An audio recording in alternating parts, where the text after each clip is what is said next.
बिस्मिल्लाहिर्रहमानिर्रहीम। अस्सलाम वालेकुम नाज़रीन, आप यूट्यूब चैनल देख रहे हैं। मैं इमरान खान हूँ। इस वीडियो में जो मैं अब बना रहा हूँ इसमें किसी की तज़हीक या तौहीन जो है वो मेरी मंशा नहीं है और इस तरह का कोई मकसद नहीं है।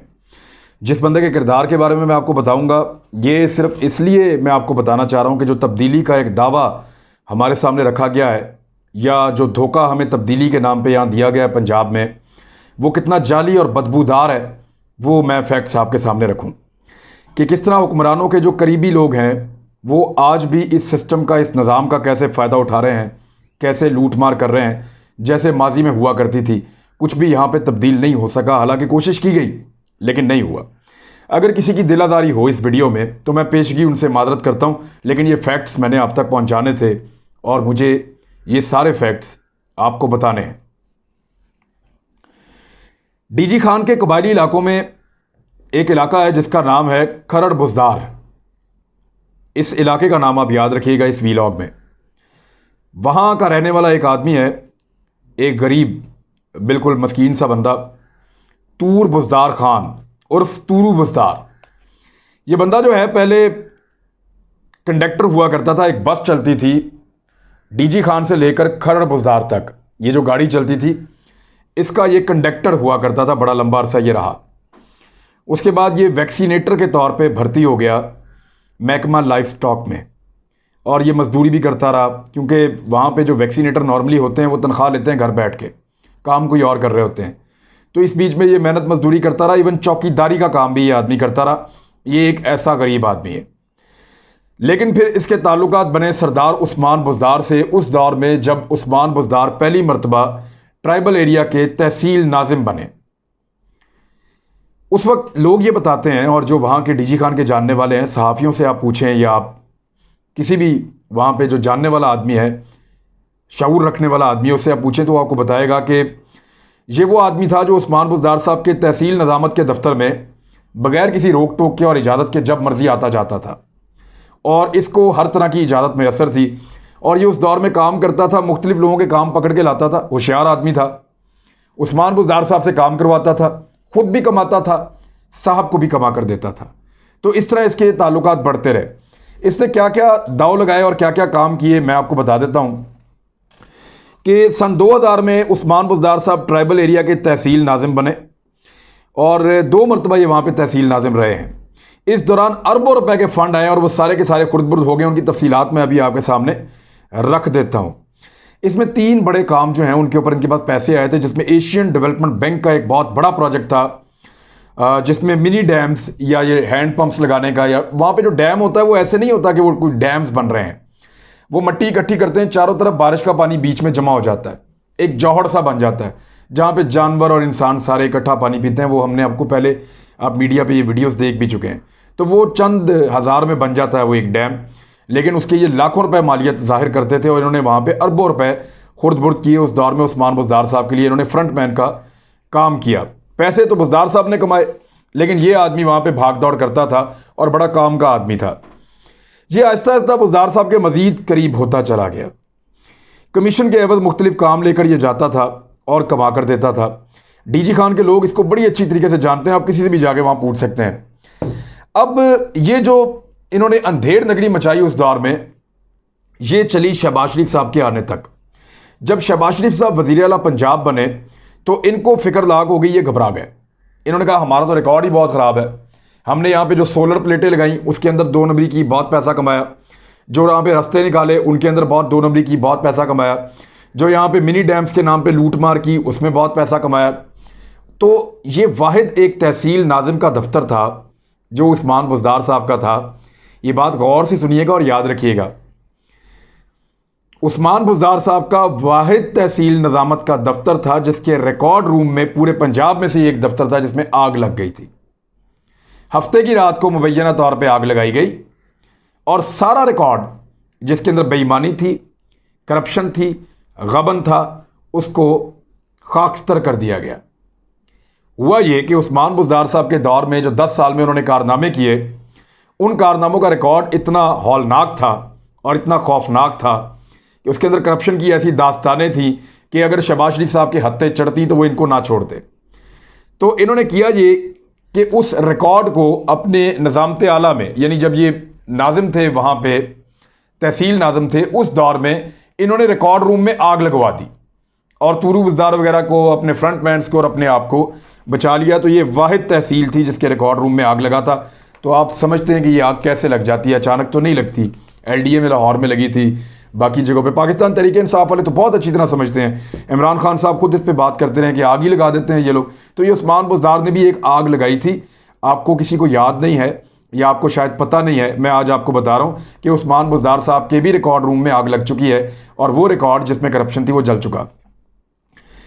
तहसील निज़ामत का दौर इनका ख़त्म हुआ, उस्मान बुज़दार साहब नून लीग में शामिल हो गए और फिर एक नया प्रोजेक्ट आया, शहबाज शरीफ साहब ने दिया, वो था ट्राइबल एरिया डेवलपमेंट प्रोजेक्ट। उसमें ताहिर खुर्शीद नामी ब्यूरोक्रेट, मैं पहले आपको बता चुका हूँ, उसने उस्मान बुज़दार साहब के साथ मिलकर एक नया रोमांस उनका शुरू हुआ और फिर एक नई कमाइयाँ शुरू हुई, अरबों रुपए यहाँ पे भी खुर्द-बुर्द हो गए।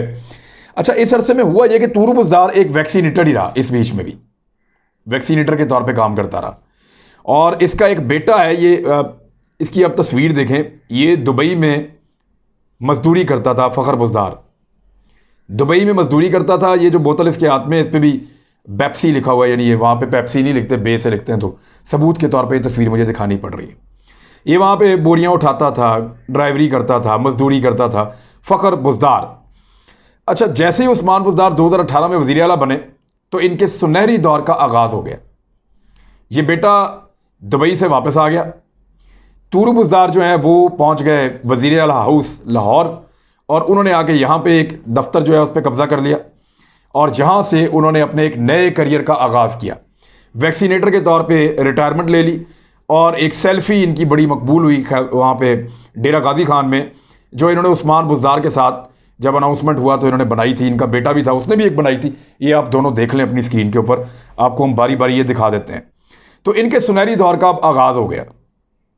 ये वज़ीर आला हाउस लाहौर पे काबिज हो गया और बेटे और फ्रंट मैनों के ज़रिए से इसने ठेकेदारी का काम शुरू कर दिया और ठेके लेना शुरू कर दिए पूरे जनूबी पंजाब के अंदर, ख़ास तौर पे DG खान और ट्राइबल एरियाज़ में। और अच्छे खासे जो ब्यूरोक्रेट हैं वो भी अपनी ट्रांसफ़र के लिए तूरू बुज़दार के पास आना शुरू हो गए और उसको कहना शुरू हो गए, जनाब आप हमें ट्रांसफ़र करवा दें, पोस्टिंग करवा दें, तैनाती करवा दें। तो इनके बहुत पैसे वसूल किए जाते हैं और ये आपको बहुत सारे सहाफ़ी ये खबरें दे भी चुके हैं। इवन जो पाकिस्तान तहरीक इंसाफ के आजकल एक फेवरेट जर्नलिस्ट हैं ARY में, उनका नाम है चौधरी गुलाम हुसैन, वो भी बता चुके हैं कि 3 करोड़ रुपया देके कौन बंदा कैसे कहाँ लगा। तो इस तरह ये करोड़ों लाखों रुपया लेकर लोग जो है वो अपनी तैनातियाँ कराने लगे और तूरू बुज़दार बदस्तूर उस्मान बुज़दार साहब के फ्रंटमैन के तौर पर मुबैना तौर पर काम कर रहा है। अब इसकी निशानदेही तो हो चुकी है, अब इसकी ताकत का अंदाज़ा आप यहाँ से कर सकते हैं। मैं आपको एक वाक़या सुनाता हूँ। इसका एक कज़न है, वो डेरा गाजी खान में पटवारी है, उसका नाम है बाज़ मोहम्मद पटवारी था। उसको खिलाफ कानून जो है वो तहसीलदार बना दिया गया। खिलाफ कानून पटवारी है, दिल किया साहब का, खिलाफ कानून उसको जो है वो तहसीलदार बना दिया गया। उसने अंधेर नगरी मचा दी। उसके खिलाफ कई दरखास्तें चली गई एंटी करप्शन में। एंटी करप्शन ने एक दरखास्त के ऊपर कार्रवाई की और अहमद अली बुखारी नामी एक ऑफिसर थे, असिस्टेंट डायरेक्टर एंटी करप्शन, ये DG खान में थे। इन्होंने छापा मार के इस बंदे को, बाज़ मोहम्मद खान को, रंगे हाथों पकड़ लिया। उसको छुड़ाने के लिए तूरू बुज़दार का फ़ोन आया। तूरू बुज़दार ने जो है वो इस ऑफिसर ने अपनी वीडियो भी रिकॉर्ड करवाई थी। इस ऑफिसर को तूरू बुज़दार ने धमकाया, डराया, लेकिन उसने कहा जी मैं कानूनी कार्रवाई करूंगा। तो हुआ ये कि ना सिर्फ तूरू बुज़दार ने अपने कज़न को फ़ौरन छुड़वा लिया, केस ख़त्म करवा दिया, बल्कि उसी शाम को इस असिस्टेंट डायरेक्टर का तबादला दूसरे ज़िले में करवा दिया। उसी शाम को आप ताकत का अंदाज़ा कीजिए कि एक उसने छापा मारा, उसने करप्शन करते हुए बंदे को रंगे हाथों पकड़ा, बजाय इसके कि कार्रवाई होती उस बंदे को दूसरे ज़िले में ट्रांसफ़र करवा दिया उसी शाम को, और अपने कज़न को जो तहसीलदार बनाया गया था गैर कानूनी तौर पे, बाज़ मोहम्मद खान, उसको उसी शाम को छुड़वा भी लिया।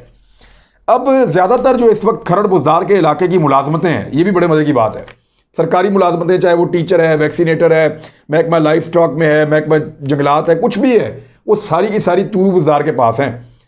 मुझे जो लोगों ने रिकॉर्ड इकट्ठा किया वो ये कह रहे हैं कि 90% में बहुत भी मोहतात रहूं तो आधी से ज़्यादा मुलाजमतें इसके अपने ख़ानदान के पास हैं और इसने पैसों में बांटी हुई हैं। वहाँ कई ऐसे सरकारी मुलाजमीन हैं जो पाकिस्तान में रहते ही नहीं हैं, या इधर पंजाब के इस इलाके में रहते नहीं है, वो बलोचिस्तान में काम करते हैं, या यहाँ लाहौर के शहरों में, इधर उधर बड़े शहरों में काम करते हैं, और तनख्वाह लेते हैं वहाँ पे सरकारी मुलाजिम की। अच्छा, 2-3 बंदे तो मुझे पता है। नसरुल्लाह है, ये वैक्सीनेटर है, ये दुबई में रहता है, ये रिश्तेदार है इनका। नूर मोहम्मद है, इनका रिश्तेदार है, ये सऊदीया में रहता है, ये भी सरकारी मुलाजिम है। तो इस तरह कोई 10-12 तो इनके अपने ख़ानदान के लोग हैं जो सरकारी मुलाजिम हैं और बैरून मुल्क रहते हैं, और दर्जनों ऐसे और लोग हैं। तो ये इस तरह से ये काम कर रहे हैं। तूरू बुज़दार साहब बतौर फ्रंटमैन मुबैना तौर पे उस्मान बुज़दार साहब के, इस तरह इन्होंने सरकारी मुलाजमतों में भी बंदरबांट की। इनके पास एक वर्ल्ड रिकॉर्ड भी है, वैसे तो बड़े रिकॉर्ड है, एक वर्ल्ड रिकॉर्ड है। खरड़ बुज़दार का जो इलाका है, जो तूरू बुज़दार का है, वहाँ पे इन्होंने उस्मान बुज़दार के साथ मिलकर 2 किलोमीटर के रेडियस में, 2 किलोमीटर का आप जानते हैं एक रेडियस के, आप अगर सेंटर में खड़े हो तो 1 किलोमीटर इधर जाएं, 1 किलोमीटर इधर जाएं तो 2 किलोमीटर पूरा हो जाता है। तो ये एक दायरा होता है 2 किलोमीटर का। 2 किलोमीटर के एक रेडियस में 26 से 28 जाली स्कूल हैं, घोस्ट स्कूल हैं, यानी कागजों में है, वैसे है ही नहीं। ये इन्होंने बनाए एक एक करके। ये करते क्या थे कि जो वहाँ डेरेदार हैं उनसे 10 से 15 लाख रुपए लेते थे और उनके डेरे को स्कूल में कन्वर्ट कर देते थे। तालीम नहीं होती वहाँ पे, लेकिन वो स्कूल में कन्वर्ट हो जाता है तो स्कूल का खर्चा आता है, उसकी मेंटेनेंस आती है, सरकार के फंड से पैसा आता है। तो वो पैसा लेने के लिए वो जो डेरेदार हैं अपना सिस्टम चलाने के लिए इनको 10 से 15 लाख रुपए देके अपना डेरा स्कूल में कन्वर्ट करवा लेते थे। ये पैसा लेते थे उस्मान बुज़दार साहब के साथ मिलके। उसके बाद ये क्या करते थे कि जो नौकरियां हैं वो भी 5 लाख रुपए तक, यानी 2 लाख से लेकर चौकीदार से लेके उस्ताद तक, और दूसरी जो नौकरियां हैं वो सारी 2 लाख से लेकर 5 लाख तक की ये नौकरियां बेचते हैं इन स्कूलों की। और वहाँ पे कोई भी नहीं है। फिर बच्चों के नाम पे फ़ंड लेते हैं, स्कूल में तालीम के नाम पे फ़ंड लेते हैं, किताबों के नाम पे पैसा लेते हैं, यूनिफॉर्म के बेशुमार फंड्स ये वहाँ पे वसूल करते हैं और वो सारा फंड ये खुर्द बुर्द कर लेते हैं। अब यहाँ पे एक बंदा है, उसका नाम है हयात बुज़दार, ये रिश्तेदार है तूरू बुज़दार का। ये आगे इसका एक और फ्रंटमैन है। ये करता ये है कि हर उस्ताद की तनख्वाह में से आधा हिस्सा लेता है। उस्ताद कहीं भी है, वो अपना कोई और कारोबार या काम कर रहा है, तो जब वो पैसे वसूल करता है जो सरकारी तनख्वाह आती है, तो खामोश रहने के लिए और बंदरबांट करने के लिए वो आधी तनख्वाह जो है वो इनको दे देता है, जो इनको हर महीने इसका हिस्सा मिलता है। अच्छा, इसके अलावा इसके कुछ फ्रंटमैन और भी हैं, मैं उनके नाम आपको बता देता हूँ जो इनके साथ काम करते हैं ठेकेदारी का। इसमें जुल्फ़िकार लगारी है, एक इकबाल लगारी है, ये दोनों भाई हैं, और इनका मामू है अकबर लगारी। ये सारे के सारे जो हैं ये रिश्तेदार हैं तूरू बुज़दार के, और वो आगे इनके साथ मिलके ये सारा काम कर रहा है, इनके नामों पे ठेके लेता है। उसका बेटा भी आजकल यही काम कर रहा है। आपने कोई ठेका लेना है, पंजाब में कोई ट्रांसफ़र पोस्टिंग करनी है, आप पैसों का बंदोबस्त करें और जाएँ, जाके तूरू बुज़दार से मिलें, आपका काम हो जाएगा। मोहसिन कुरेजा उस्मान बुज़दार साहब के बिल्कुल साथ वाले घर में रहता है। ये दीवार है, ये उस्मान बुज़दार साहब का घर है, ये मोहसिन कुरेजा का घर है। उसने भी ठेका ले लिया है लगभग 25 करोड़ रुपए से ज़ायद का, और जो वो काम कर रहा है वो काम वहाँ पे सहाफ़ी कह रहे हैं कि बिल्कुल 2% का काम है। किसी किस्म का जो सरकारी काम है उसके अंदर मेयार को नहीं देखा जा रहा, लेकिन क्योंकि वज़ीर आला के साथ वाले घर में रहता है तो ये इस तरह उसको भी फ्रंटमैन के तौर पर नवाजा गया है। ये सारी चीज़ें थी जो मैंने आपको बताई। अब मैं आपको बताता हूँ कि अगर इस बंदे को पकड़ा जाए तो कैसे पकड़ा जाए और इदारे क्या कर सकते हैं। थोड़े दिन पहले इसने 2 कोठियाँ मज़ीद ली हैं रुकनाबाद के इलाके में अपने फ्रंटमैनों के नाम पे। ये रिश्तेदारों के नाम पे या फ्रंटमैनों के नाम पे प्रॉपर्टीज़ लेता है। मैं आसान तरीका बता देता हूँ, 2-3 आसान तरीके बताता हूँ।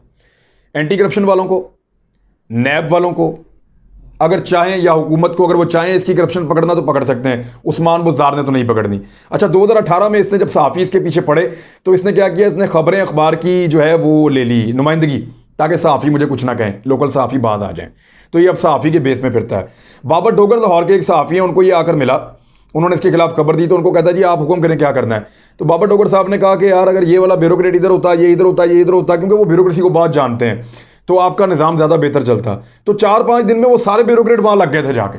तो वो बाबर डोगर साहब ने मुझे खुद ये बात बताई कि मैं हैरान हो गया कि ये इतना ताकतवर आदमी है, देखने में मस्कीन जैसा लगता है, सारे ब्यूरोक्रेट इसने वहाँ लगा दिए जहाँ मैं कह रहा था। तो फिर मुझे कहता है मैं आपको वज़ीर आला पंजाब से मिलवाता हूँ। तो ले जाके इस तूरू बुज़दार ने बाबर डोगर साहब को वज़ीर आला पंजाब के सामने बिठा दिया और उनसे मुलाकात करवाई 1-on-1। तो ये है इस बंदे की ताकत। अब रुकनाबाद में चंद दिन पहले 2 और कोठियाँ इसने बहुत महंगी खरीदी हैं, करोड़ों रुपए की, और ये फ्रंटमैन्स के नाम पे लिए। 3 तरीके बताता हूँ जिससे ये पकड़ा जाएगा। नंबर 1, आप डीजी खान के प्रॉपर्टी डीलर्स से जाके पूछें, पकड़ें उनको पूछें कि इनको कौन कौन सी प्रॉपर्टीज़ लेके दी हैं, सारा पोल खुल जाएगा। वो आपको बताएंगे। और इन्होंने दर्जनों प्रॉपर्टीज़ पिछले चंद महीनों में इन्होंने ली हैं, और बहुत हैवी और बहुत बड़ी ली हैं, फ्रंट मैनों के ज़रिए से, अपने रिश्तेदारों के ज़रिए से।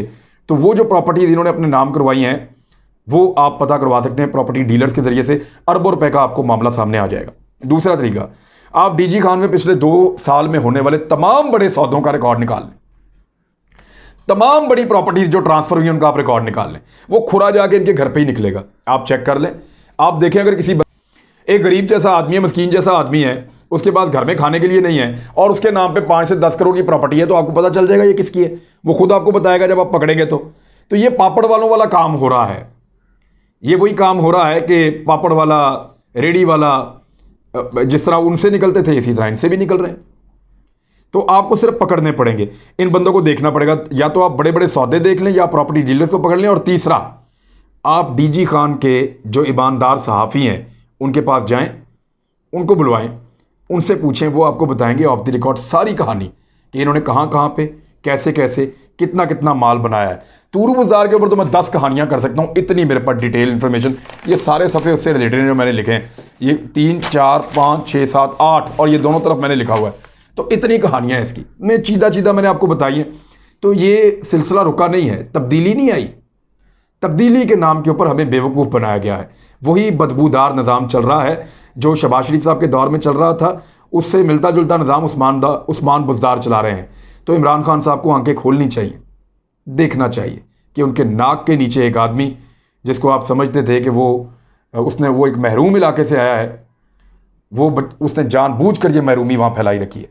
अरबों रुपये आया उसने वहाँ पे नहीं लगाया, इतने प्रोजेक्ट आए उसने वहाँ पे कोई काम नहीं किया। 10 साल तक तहसील नाज़िम रहा, कुछ नहीं किया, और अब भी वो वहाँ पे कुछ नहीं करेगा, पैसा खाएगा वहाँ पे जो वो लगातार खा रहा है। तो ऐसा ना हो जाए कि उस्मान बुज़दार के नाम के ऊपर जनूबी पंजाब की महरूमी दूर करते करते पूरा पंजाब ही महरूम हो जाए। अब तक के लिए इतना ही। अपना भी ख्याल रखिएगा, हमारे चैनल का भी। अल्लाह हाफ़िज़।